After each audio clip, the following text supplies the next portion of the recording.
மதம் என்ன பிரிந்தது போதும் பாட்டெல்லாம் பாடுறீங்கல்ல. தமிழ்நாட்டை ஒரு காலமும் மத ரீதியாக நாங்கள் பிரிக்க முடிய மாட்டோம். நாங்கள் ஹிந்து முஸ்லீம் செட்டிங்லாம் போட்டு நேற்று ஒரு ஃபாதரை கொண்டாந்து ஒரு 500 ரூபா ஃபாதர், ஒரு 300 ரூபா இவர், ஒரு 250 ரூபாய்க்கு ஒரு ஹிந்துல ஒருத்தர், ஏன்னா அதுலயும் விலை குறைவாக இந்து கிடைச்சிருப்பான், அதுல கூட 1000 ரூபாய்க்கு கிடைச்சிருப்பான் பாய்மாரு. இந்த 3 பேரை நிப்பாட்டி மதம் என பிரிந்தது போதும் ஒரு டைலாக்லாம் பண்ணல.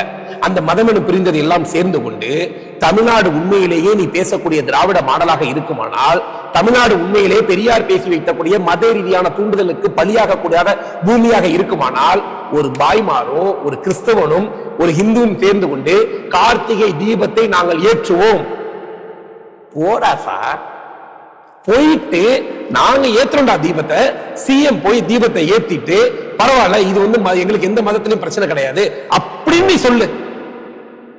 யோக்கியனா இருந்தா சொல்லு, ஒரு அப்பனுக்கு பிறந்தா சொல்லு, அப்புறம் சொல்லு திராவிட மாடல் ஆட்சின்னு. ஆனா அறநிலையத்துறை சார்பா நாங்க அந்த உச்சப்பிள்ளையார் கோவில்ல நாங்க எல்லா ஏற்பாடும் பண்ணிருந்தோம் அப்படின்றத பதிவு. சார் எங்க ஏற்பாடு பண்ணியிருந்தாங்க? வர வேண்டிய எங்க கூட வர வேண்டியதானுங்க. 3 நாள போராடுறோம்ல, சேகர்பாபு போறதை தடுக்க போறோமா? சேகர்பாபு உண்மையாக இந்துத்துவடைய நீ இந்த அறநிலைத்துறை எல்லா இந்துக்கும் இருக்கிற, முஸ்லீம் இருக்க, கிறிஸ்தவனுக்கு இருக்கிற, அதுல மாற்றுக்கிறது கிடையாது. வா எங்க கூட. எங்களுடைய மாநில தலைவர் நயினார் நாகேந்திரன் திமுகவை ஒரு காலமும் பாரதிய ஜனதா கட்சியுடைய மாநில தலைவர் கொள்கை ரீதியாக எதிர்க்கிறார், ஊழலுக்கு எதிராக நிற்கிறார். நேற்று கூட பேசும்போது ஸ்டாலின் நல்லவர் என்று சொல்கிறார். காரணம், நாங்கள் பிளவுகளுக்கோ தனிப்பட்ட பகைகளுக்கோ ஆட்சியை நடத்த வேண்டும் என்ற திமிரில் பாரதிய ஜனதா கட்சி இல்லை. கொள்கையை எதிர்க்கிறோம், ஊழலை எதிர்க்கிறோம். தனிப்பட்ட மனிதர்கள் மீது எந்த பகைமையும் எனக்கு கிடையாது. எனக்கு ஸ்டாலின் என்ன பகைமை இருக்கு கிடையாது. ஆனால் நீங்க செய்யக்கூடிய வேலையை நாங்கள் எதிர்க்க வேண்டிய கட்டாயம் இருக்கிறது. சேகர்பாபுவே போன்ல கூப்பிட்டு அண்ணா வாணி நானும் தீபம் ஏத்த போவோம்னு சொல்லி இருந்தா நாங்க போக மாட்டோமா? போயிருப்போம்ல. ஏன் நீ வரல? வாவே உன்னுடைய எல்லா எம்மதமும் சம்மதம் சொன்ன முதலமைச்சருக்கு கையை இழுத்துக்கிட்டு வாவே தீபம் ஏத்த. நவாஸ்கனியை கூப்பிட்டு கண்ணி இங்க வாடா, உனக்கு ஓட்டு போட்டவங்கள இந்த இழிச்சுவா இந்த நடா போட்டான் ராமநாதபுரத்துல, ராமர் பிறந்த பூமியிலே உனக்கு ஓட்டு போறான்டா. நவாஸ்கனி அயோக்கிய ராஸ்கல், நீ உனக்கு ஓட்டு போட்டா ஒவ்வொரு இந்துவும் போட்டான்டா. வாடா 2 பேரும் சேர்ந்து அவனுக்கு தீபத்தை ஏத்திட்டு வரும். இடிக்குது இல்ல, ஏத்துவானா? வருவானா அந்த இடத்துக்கு? அங்க எம்மதமும் சம்மதம் சொல்லுவானா? நாங்க மட்டும் பிரியாணி வாங்கி சாப்பிட்டுட்டு எம்மதமும் சம்மதம், நாங்க மட்டும் கிறிஸ்தவத்துடைய பேராலயத்தில் போய் பார்த்துக்கிட்டு எம்மதமும் சம்மதம் இல்லை சார். ஒரு நீதிமன்றம் ஒரு தீர்ப்பு கொடுக்குறாங்க, ஒரு ஐபிஎஸ் அதிகாரி அதை மதிச்சு அதை தீர்ப்பை செயல்படுத்தணும், செயல்படுத்தலை. மத்திய அரசாங்கம் ஏதில் வேடிக்கை பார்க்குதுன்ற ஒரு நாங்கள் என்னங்க வேடிக்கை இதுக்கு மேலே என்ன மத்திய அரசு என்ன பண்ண முடியும்னு நினைக்கிறீங்க? ஒரு ஐபிஎஸ் அதிகாரியா ஒரு சென்ட்ரல் கவர்மெண்ட்டை கேள்விகள் தான் கேட்க முடியும். நீதிமன்றங்களையும் நீதிபதிகளையும் சட்டத்தையும் பாரதிய ஜனதா கட்சி அரசு மதிக்கிறது. அங்க போராடுவது பாரதிய ஜனதா கட்சியுடைய தொண்டர்கள் என்பதற்காக பிஜேபி அரசாங்கம் எங்கள் பின்னால் இருக்காது. லாயல்டி சட்டமன்றத்தின் நீதிமன்றத்தின் வழியாகத்தான் ஆட்சி நடந்து கொண்டிருப்பதற்கு இதுதான் உதாரணம். இதை தாண்டி என்ன உதாரணம் வேண்டும்? அதை மீறி எதையோ ஒன்று செய்திருந்தால் அடுத்து என்ன சொல்லியிருப்பீங்க? எல்லாரும் சேர்ந்துக்கிட்டு உங்க ஆட்சி நடக்கிறதுனால திமிர் பண்ணி காட்டுவீங்களா? அப்படியெல்லாம் பாரதிய ஜனதா கட்சியுடைய மோடி அரசுக்கு அவசியம் கிடையாதுங்க. நீதிமன்றங்களில் நீதி கிடைக்கும், இல்லாவிட்டால் கூட கடவுள் மன்றத்தில் எங்களுக்கு நீதி கிடைக்கும் நம்பிக்கையோடு நாங்கள் வேலை செய்யணும். அதே தான் அந்த ஐபிஎஸ் அதிகாரி சொல்றாரு. நாளைக்கு இங்க உள்ளூர்ல நாங்க வேலை பார்க்கணும். இன்னைக்கு சிஆர்பிஎஃப் நீங்க கூப்பிட்டு நீங்க மேலே போயிடுவீங்க. நாளைக்கு மறுநாள் வரக்கூடிய அந்த லோக்கல் சிச்சுவேஷனை நாங்க தான் ஹேண்டில் பண்ணி ஆகணும் அப்படின்றத பதிவு பண்றாங்க. ஆமாங்க, அது நியாயமான கேள்வி. சிஆர்எஃப் வந்தாலும் அவரும் அரசு அதிகாரி தானே. ஒரு அரசு அதிகாரி போய் யாரால பிரச்சனை? நான் திரும்பவும் கேட்பது ஒன்றுதான், யாரால் பிரச்சனை வரும்?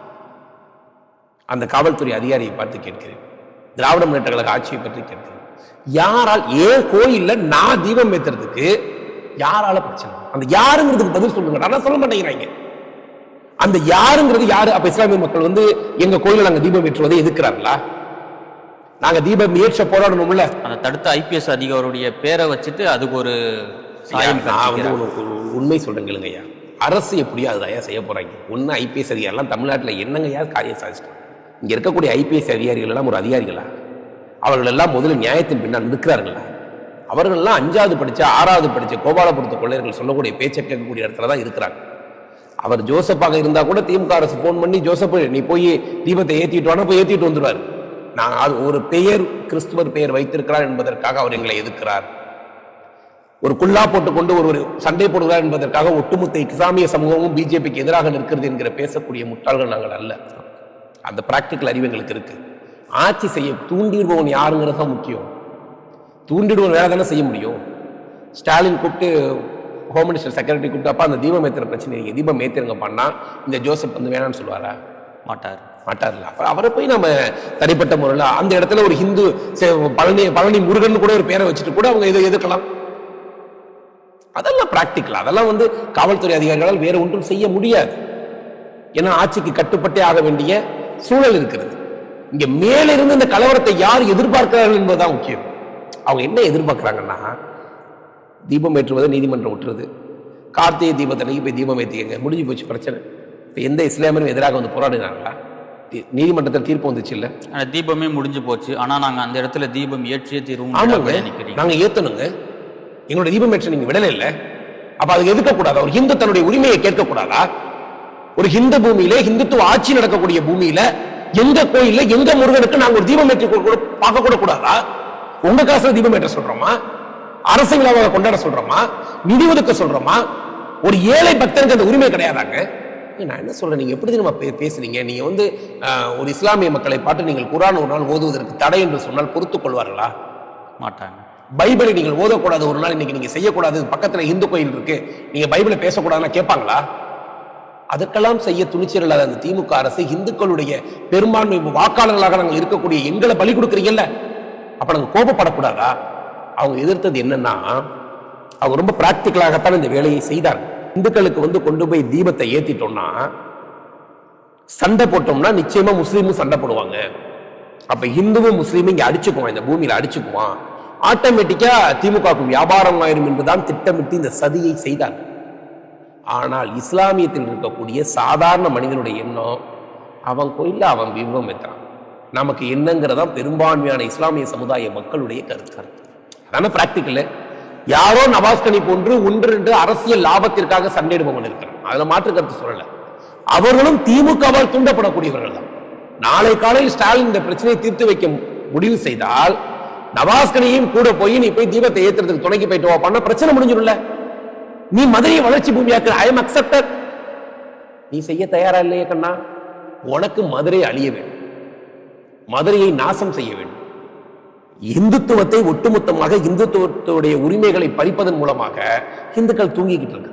அவன் விழிக்கல, அவனுக்கு என்று வாக்குகள் நமக்கு போட மாட்டாங்கிற தைரியம் உனக்கு இருக்கு. இஸ்லாமியர்களை இந்துக்களுக்கு எதிராக தூண்டிவிட்டால் அவர்கள் நம்ம பக்கமே இருப்பாங்கிற நெஞ்செழுத்தம் உனக்கு இருக்கு. இது இந்த முறை மக்கள் அப்படி அல்ல. இந்த பிரச்சனையை இந்துத்துவ பிரச்சனையாக இஸ்லாமியன் பார்க்கல. எல்லா பெரும்பாலான இஸ்லாமிய சகோதரர்கள் நினைக்கிறாங்க, இவனுக்கு தேவையில்லாம திமுக நமக்குள்ள குழப்பம் பண்றான். மதுரை மீனாட்சி அம்மன் கோயிலுக்கு வரக்கூடிய நண்பர்கள் இந்துக்கள், இஸ்லாமியர்கள் கடையில தானே பொருள் வாங்குறோம், இஸ்லாமியர்களுக்கு தானே வருமானத்தை ஈட்டு கொடுக்குறோம். எத்தனை வேற என்ன இருக்கு மதுரை? இன்னைக்கு இந்த தொழில்னால மதுரை முன்னேறி கொண்டிருக்கு சொல்லுங்க. மதுரை என்பதே ஒரு ஆன்மீக பூமியாக இருப்பதால் தான் முன்னேறி கொண்டிருக்கிறது. அது இந்துத்துவ பூமியாக இருப்பதால் தான் மதுரை மீனாட்சி தான் சேர்த்து அப்துல்லாவுக்கும் சோறு போடுறா, அலெக்சாண்டருக்கும் சோறு போடுறா. அதான உண்மை. அப்ப அந்த உண்மை அவங்களுக்கு தெரியாதா? அதனால இதன் மூலமாக இந்து இஸ்லாமிய மக்களிடம் மத வெறுப்பை உண்டு செய்ய திமுகவை வன்மையாக பாரதிய ஜனதா கட்சியுடைய பிரச்சாரத்தையும் கண்டிக்க. இந்த வருஷம் நாங்க கட்டாயம் தீபம் ஏற்றி ஆக வேண்டும் என்ற கொள்கையில பாஜக உறுதியா இருக்கு. ஒட்டுமொத்த இந்து மக்கள் உறுதியாக இருக்கும். பாரதிய ஜனதா கட்சியுடைய கொள்கை மட்டும் அதல்ல. முருகனை நாளைக்கு கேஸ் கண்டெம்ட் வரப்போகுது. முருகனை நம்பக்கூடியவர்கள், முருகனை வணங்கக்கூடியவர்கள், கந்தனே போற்றி கடம்பனே போற்றி நினைக்கக்கூடிய ஒவ்வொரு இந்துவும் அங்கு தீபம் ஏற்ற வேண்டும் என்பதில் நாங்கள் உறுதியாக இருக்கோம்.